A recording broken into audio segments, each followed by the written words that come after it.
Hello and welcome to the David Mammano Show. I am so excited. As you guys know, I'm relaunching, rebranding. I am back, hopefully better, stronger than ever, to have like a massively amazing podcast where I am getting really the most amazing entrepreneurs, innovators, game changers, not only here in the U.S., but around the world. And today, I am so excited for this guest, and I'm so excited she's one of my first guests as I relaunch my podcast here.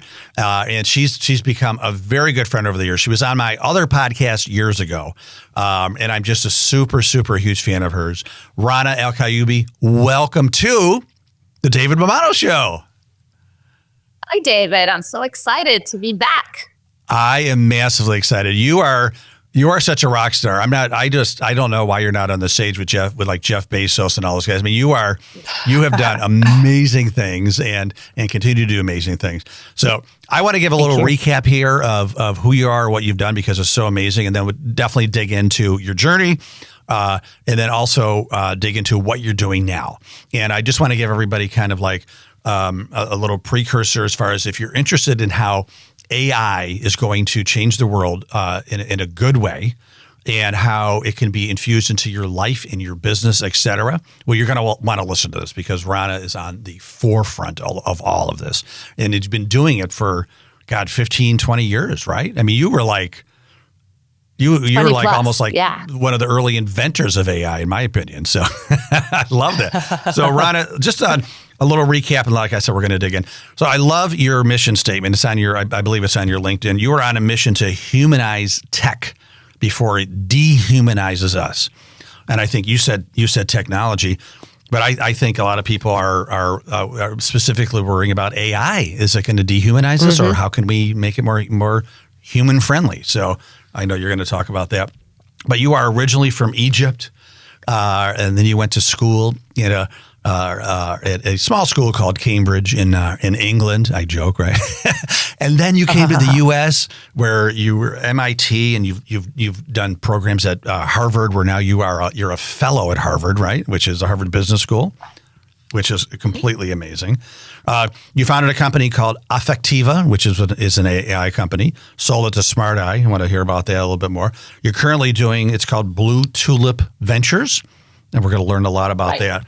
So, and you have a podcast now. You have your own podcast now, right? I do. Pioneers of AI. Yeah, to get people to really kind of start and embrace their AI journey and learn about like what's at the forefront of AI. You should be listening. You know what? I looked it up today, and I'm going to subscribe. So yeah, I'm going to learn more about it. So, deal. And also, and I'm proud to say that I've read it cover to cover. You have a great book called Girl Decoded, which is about your journey from Egypt to where you are almost today, right? And it is, I'm not telling you this just to like make you feel good. I could not put it down. It was such a great story of you just blooming and evolving from a traditional Egyptian, young woman, which is very different than a, modern day American woman, right? Especially 20 years ago, 30 years ago.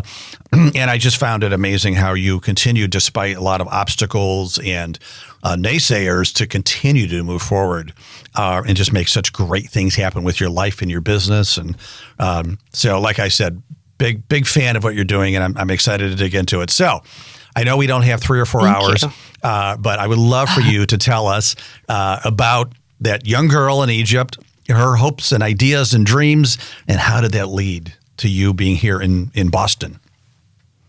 Yeah, absolutely. So I was born in Cairo. We're originally from Egypt. Both my parents were in tech. There's actually a cute story behind that. I always love telling this story. My dad taught COBOL, which is like this obsolete programming language. And my mom in the 70s was probably one of the first women to take this programming class. So she shows up and he hits on her. And because she comes from a very kind of traditional conservative family, she's like, no. So instead, he literally asked for her dad's address and he proposed. So so they got married. Old school.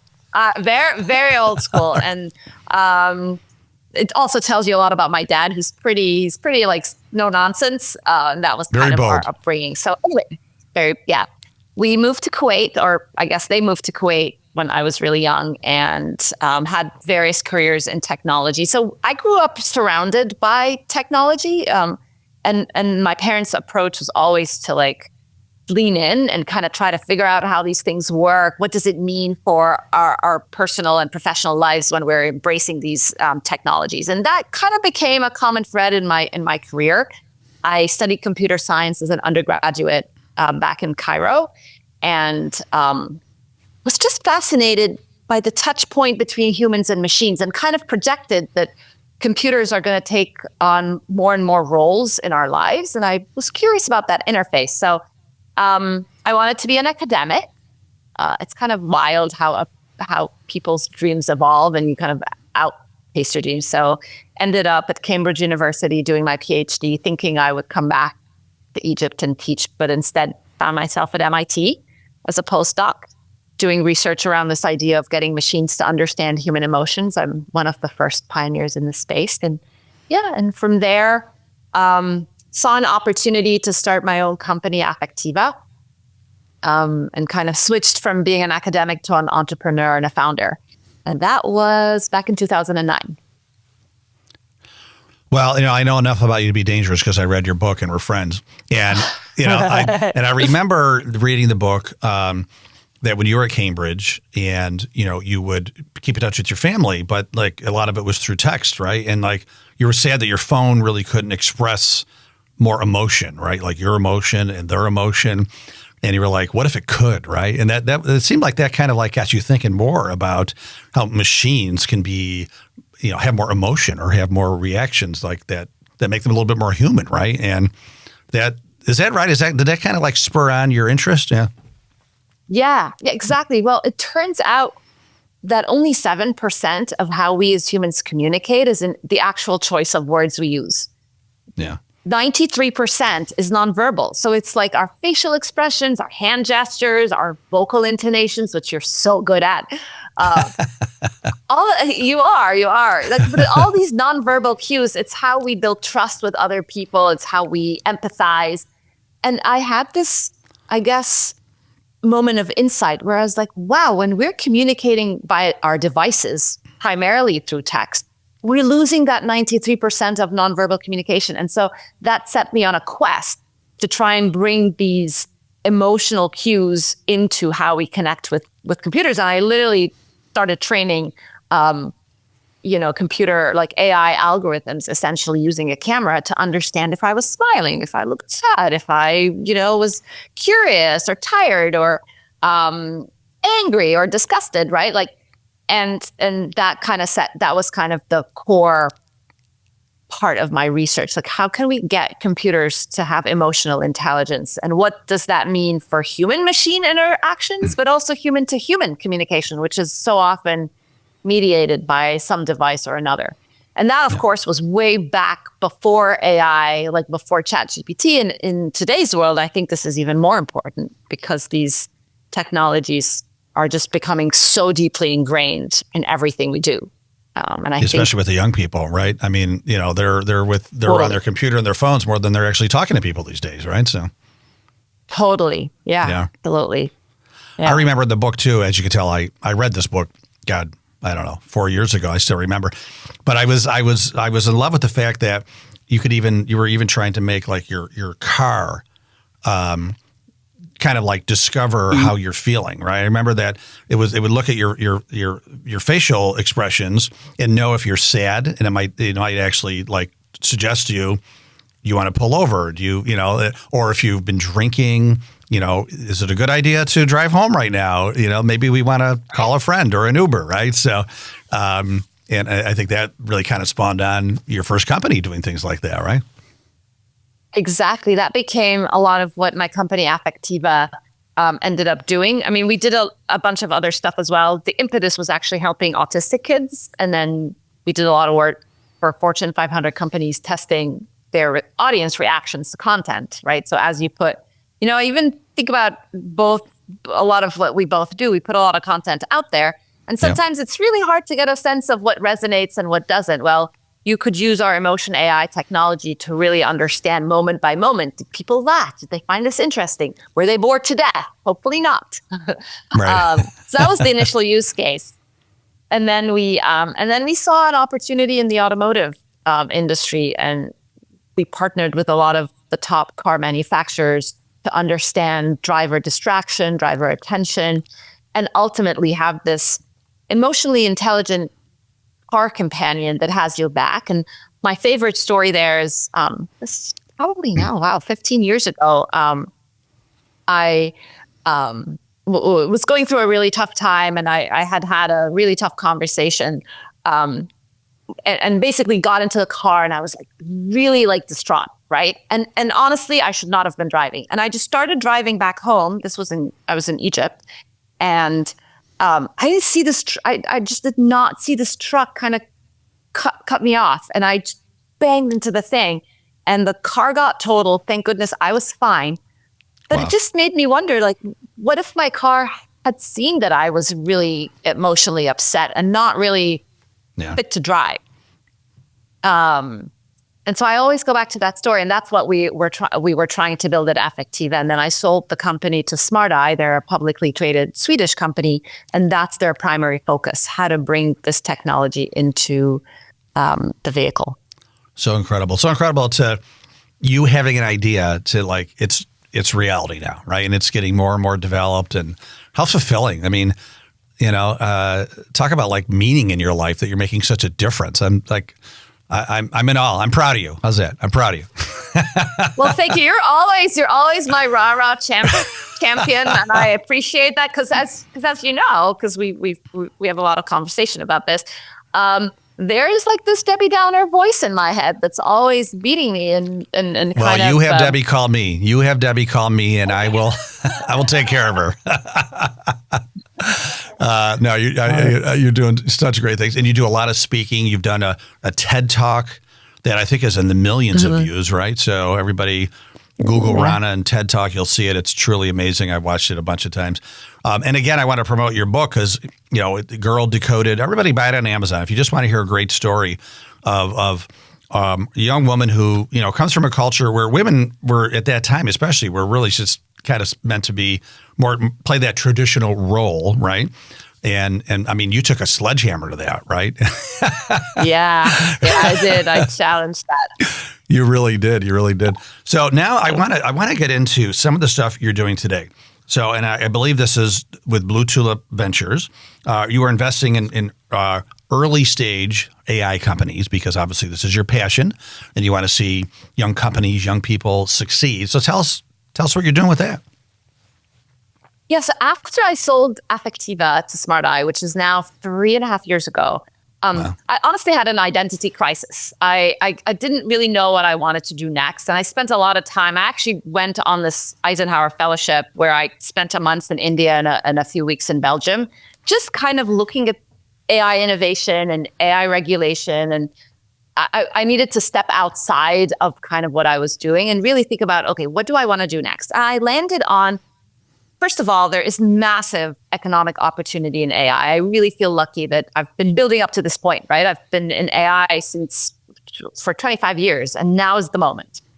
I also just love innovation, and I love helping founders who, like me, are starting a company. And I think back to like my mentors and my top investors who really supported me on this journey. They opened doors for me. They were sounding boards. Sometimes they just wanted to check on how I was doing, right? And I want to be that kind of support for other founders. And so I started investing in AI companies, a lot of it coming out of innovation hubs like MIT and Harvard and other schools in the Boston area. We're very lucky in that Massachusetts is really an AI hub.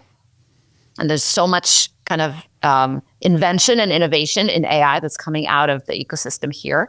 But also, I would say I invest a lot in the Bay Area, obviously, is another hotbed for AI innovation, but also New York and Austin. There's just the cool thing about AI is it democratizes access. And that's kind of what I'm looking for. These like cool founders who are approaching AI with a different mindset and trying to solve a real problem in the world, be it in health and wellness. How can we harness AI to become healthier, more connected, more productive?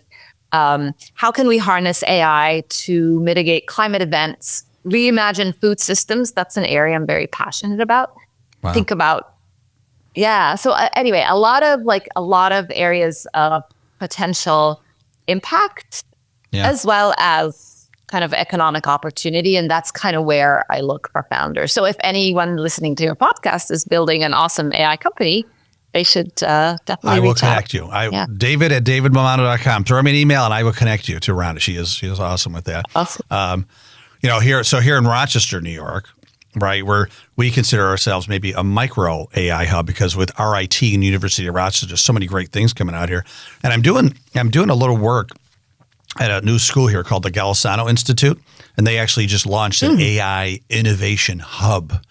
And how cool! They're creating this room from ceiling, walls, floor, everything that you could program it so that you could be in any room that you want to be in. Like you could be in your kitchen, right? You could be in your bedroom. You could be at the Taj Mahal doing your homework, right? And then they're going to create avatars, so you could pull up Einstein to help you do your math homework, right? And they just brought, you may heard of her. They just brought, it was a visit because I think there's only a few of them. This robot called Rhea. Have you heard of Rhea yet? Is that the Hanson robot? I'm not sure if I know Rhea. It's the Mashani group has, but they created this robot. And she walks, she goes upstairs. You could talk to her, have a great conversation. I tested her. I started speaking I started speaking Italian to her. And she was like better than me, right? But they're making her somebody who could like have, just like the Jetsons, everybody has a Rhea, and hey Rhea, go help John with his homework, and all of a sudden she's helping with trigonometry, whatever, right? And they have plans for her where they could be in homes or like adult homes and bringing food to people based on their special diets, right? Like go to the kitchen and she'll know what they should have, right? I mean, like, oh, hey, Sally, I know that you have high blood pressure, so I'm going to get you some broiled wild salmon for lunch, and just like, I think this is where it's all going, right? I mean, absolutely. And I have met Rhea. She's the Makani Group robot. Yeah. That's right. Exactly. I know the founders. They're, you know what? I actually visited their lab in India. Oh, and that you did? Was yeah. Phenomenal. Because I spend a lot of time in the media lab, so I'm kind of used to environments where there's a lot of tinkering and technology. But I walked into this place in India, and it had all these like software engineers and roboticists and a lot of women, which was really cool, and mechanical engineers, and they were all like building this robot. It was pretty cool. Well, I mean, their vision is that there's thousands and thousands of Rheas all over the world helping. So into your point too, healthcare, et cetera, right? So the and to your point, it goes back to what your mission is to humanize this, right? And just instead of dehumanize, which I love a lot, and just making our lives more efficient, or making our lives better, healthier, more educated, et cetera. So exactly. So super like building AI, and basically AI in service of humanity, right? Right.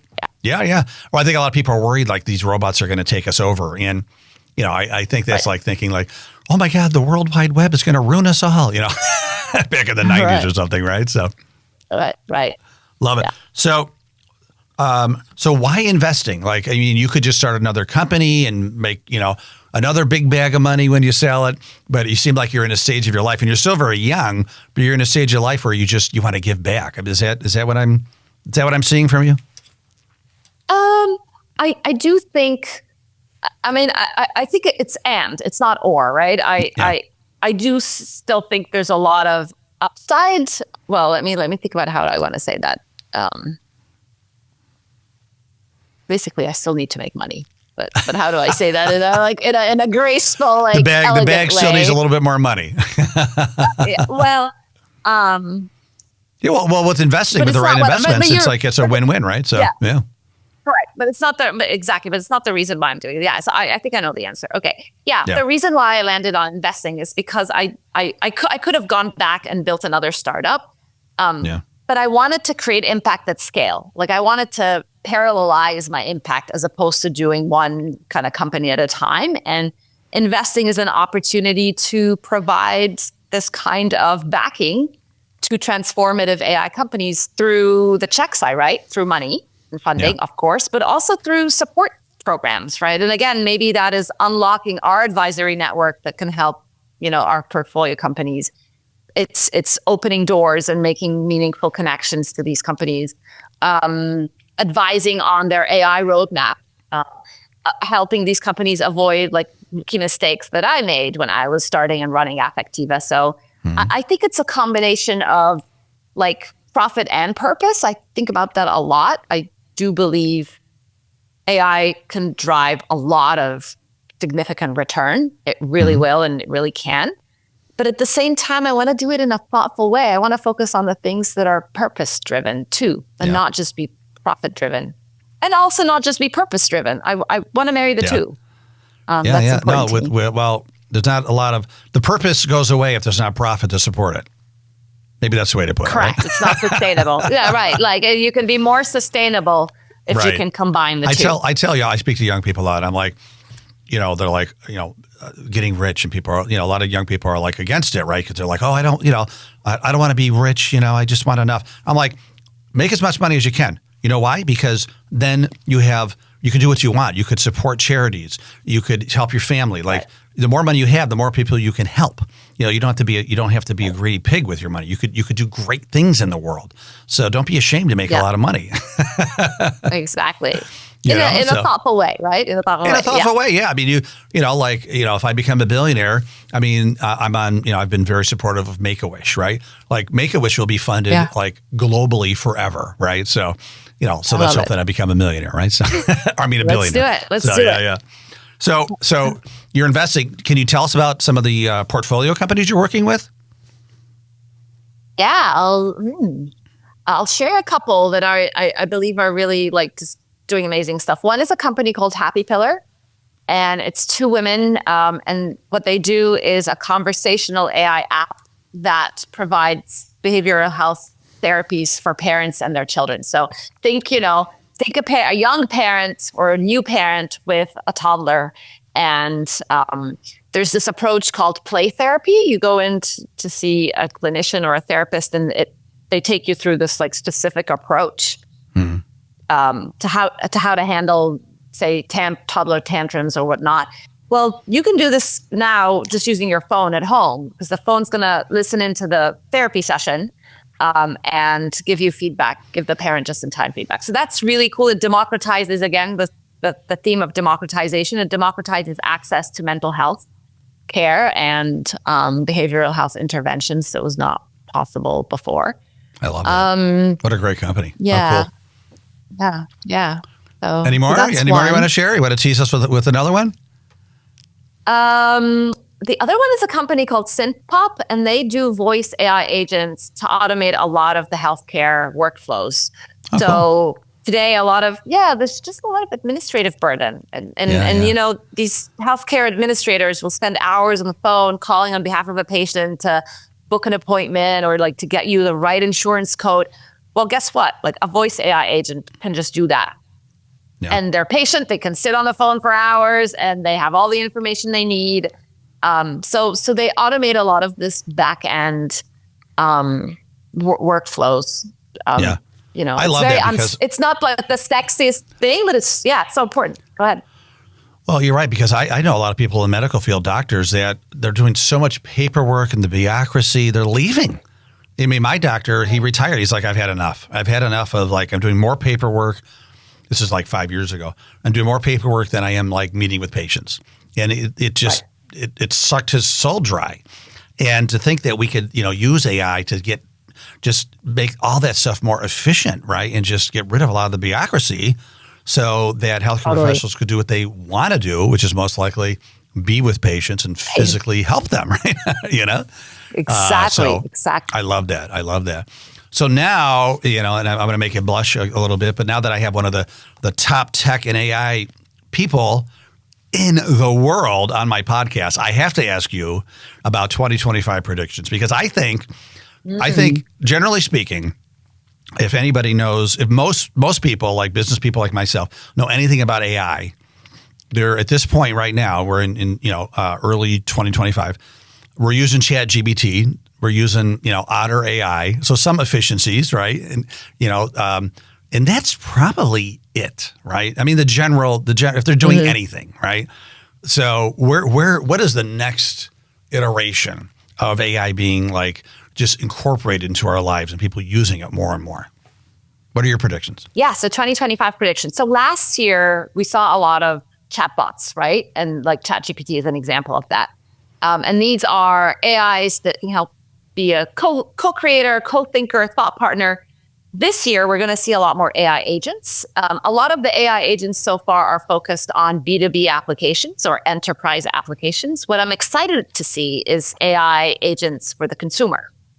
So I would love to have an agent or a team of agents where I can say, go book all my doctor's appointments for me and my kids, take care of scheduling all my flights and my travel, itineraries. We're not there yet, even though you may have seen OpenAI just announce their AI agent platform called Operator. I haven't tried it myself yet, but I'm excited to see what they're up to. So we're going to start seeing that. What I'm excited for is this iPhone moment for AI agents. We're not there yet.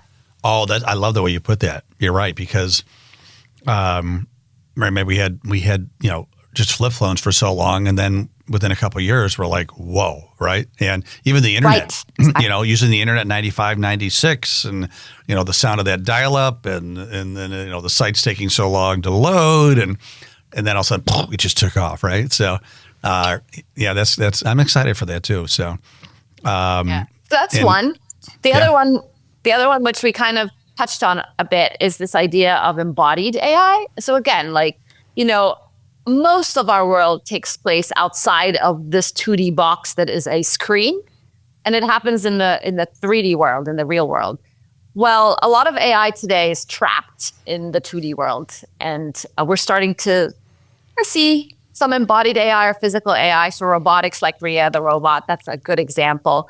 But we're going to start to see a lot more of these. And, last year, a couple of companies launched that are trying to build humanoid robots or social robots or manufacturing robots. And I'm excited to see where that goes this year. And you are on the cutting edge of all of it. Yeah, it's kind of cool. It's wild too. It's wild because the pace of innovation is just so fast. It's exponential. It's so exponential, right? Yeah. Yeah. Well, I mean, they're talking about 1 year from now, even like the IQ level of Rhea is going to be like quadruple, the average, human in like 6 months, right? And it doesn't go linear. It just goes boom, and then it just explodes, right? So, you were, you got to pat yourself on the back, whatever, 15, 20 years ago. You're thinking about this stuff, right? And look at that. Talk about like the predicting trends way in advance. So that's awesome. So that's why I want to ask you your predictions, because I know you're going to get it right. we should do an annual podcast just to review like where were we, where are we now, right? So so exciting. No, and I love ChatGPT. I love to write.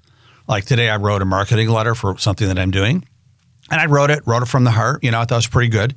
And just for fun, I put it in ChatGPT. I'm like, hey, can you make this letter better?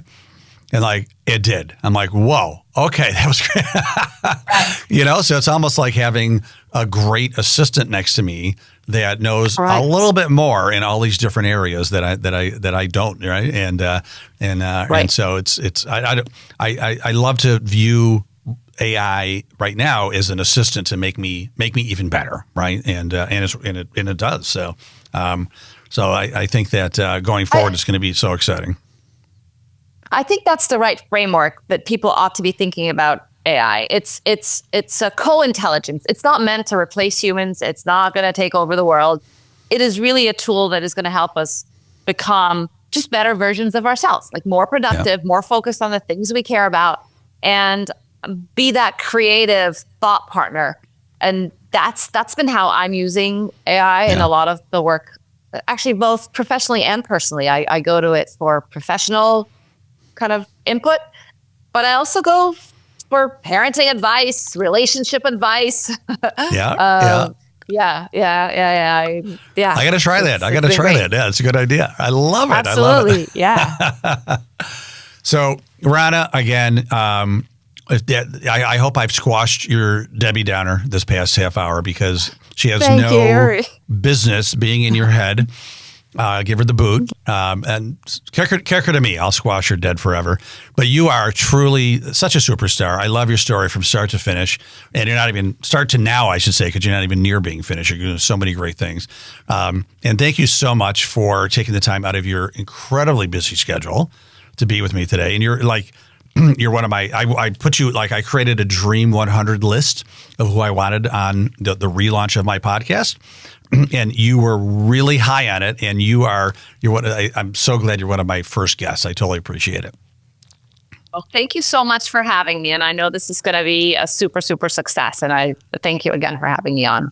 Thank you. So, Rana, what if someone is listening right now or watching and they're like, oh my God, I want to meet her. I have to talk to her at least. I want, like, how do they reach out to you? What's the best way?